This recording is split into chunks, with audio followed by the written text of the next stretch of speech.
नमस्कार दोस्तों, इस न्यूज़ में हम डिस्कस करेंगे कि यदि आप GST 9 या फिर 9C डिले से फाइल करेंगे ड्यू डेट के बाद फाइनेंशियल ईयर 21-22 के लिए, तो आपको कितनी लेट फीस पे करनी होगी। रेगुलर GST और टैक्स अपडेट के लिए इस चैनल को सब्सक्राइब करें। दोस्तों, GST 9 यानी कि एनुअल रिटर्न की लेट फीस इस बात पे डिपेंड करती है कि आप कितने दिन का डिले करते हैं और आपकी टर्नओवर कितनी है। फाइनेंशियल ईयर 21-22 के लिए लेट फीस देखते हुए आपको देखना है कि आपने कितने दिन का डिले किया है, क्योंकि late fees 100 rupees per day है CGST एक्ट के अंतर्गत और 100 rupees per day SGST act के अंतर्गत है, यानी कि 200 रुपीज़ पर डे की लेट फीस है।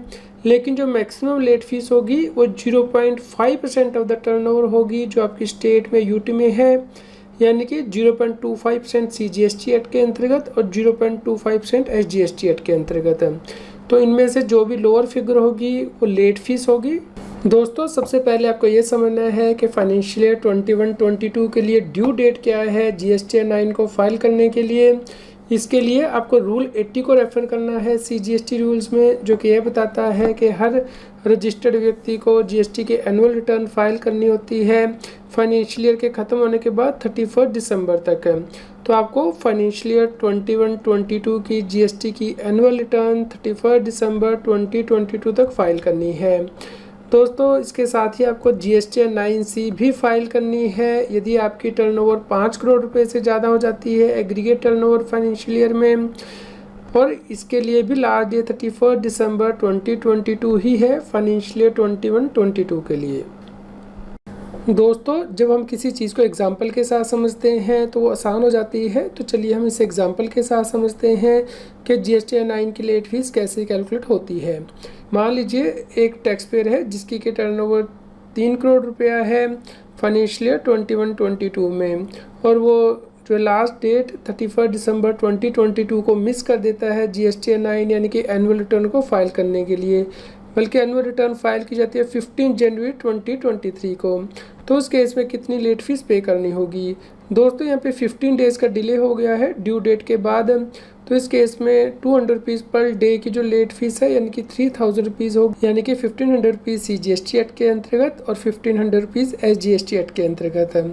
दोस्तों, यहाँ पे जो टर्नओवर है टैक्स पेयर की वो 3 करोड़ रुपीज़ है, तो 3 करोड़ रुपीज़ के ऊपर यदि आप 0.5% कैलकुलेट करते हैं 1,50,000 रुपीज़ है, तो यहाँ पे सिर्फ 3000 रुपीज़ की ही जो मैक्सिमम लेट फीस है वो लगेगी। दोस्तों, यदि किसी डीलर के एक से ज़्यादा GST नंबर है तो उसे हर GST नंबर के लिए एनुअल रिटर्न फाइल करनी होती है, इसलिए लेट फीस भी हर GSTN के लिए सेपरेटली कैलकुलेट की जाएगी। दोस्तों, क्या कोई टैक्स पेयर GST के एनुअल रिटर्न फाइल कर सकता है ड्यू डेट के बाद बिना लेट फीस पे किए हुए? आंसर है नहीं दोस्तों। यदि आप ड्यू डेट के बाद GST 9 फाइल कर रहे हैं तो पहले आपको लेट फीस पे करनी होगी, उसके बाद ही आप GST 9 को फाइल कर पाएंगे। दोस्तों, किन व्यक्तियों को GST 9 फाइल करने की आवश्यकता नहीं है फाइनेंशियल ईयर 21-22 के लिए? इसके लिए गवर्नमेंट ने नोटिफिकेशन जारी किया है कि जिन टैक्स पेयर की एग्रीगेट एनुअल टर्नओवर 2 करोड़ रुपए तक है उन्हें फाइनेंशियल ईयर 21-22 के लिए GST 9 फाइल करने की आवश्यकता नहीं है। दोस्तों, कई बार टैक्स पेयर हमसे क्वेश्चन पूछते हैं कि क्या सर GST 9C के लिए कोई लेट फीस है? आंसर है नहीं दोस्तों। GST 9 के साथ ही GST 9C फाइल करनी होती है यदि टैक्स पेयर की एग्रीगेट एनुअल टर्नओवर 5 करोड़ रुपये से ज़्यादा है। तो जो GST 9 के लिए लेट फीस है वही एप्लीकेबल होती है। GST 9C के लिए कोई सेपरेट लेट फीस प्रिस्क्राइब नहीं की गई है। दोस्तों, यदि आपकी GST 9 या लेट फीस से जुड़ी हुई कोई क्वेरी है तो आप हमें इस वीडियो में नीचे कमेंट करके ज़रूर बताएं।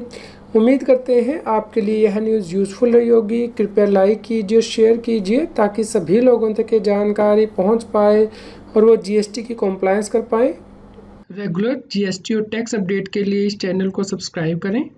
आप हमें telegram app CA Satbir Singh टैक्सील पर ज्वाइन कर सकते हैं ताकि आप GST और इनकम टैक्स के रेगुलर अपडेट अपने मोबाइल पर ही प्राप्त कर सकें।